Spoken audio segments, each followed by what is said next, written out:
Of course, it was to do with him. And as you say, once the government admit they've got to pay compensation, and that's now completely agreed, it's not argued about anymore.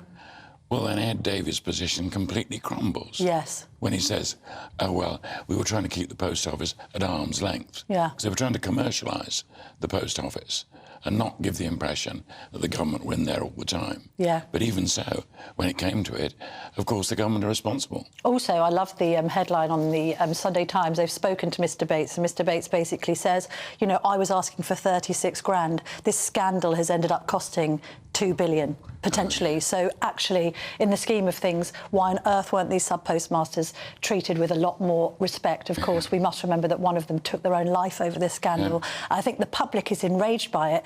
And 600,000 people, John, have now signed a petition calling on the government to strip Paula Vanells, who was the former Post Office CEO, of her CBE. Do you support that? Well, I think there's a strong case for that, a very strong case. They do it sometimes.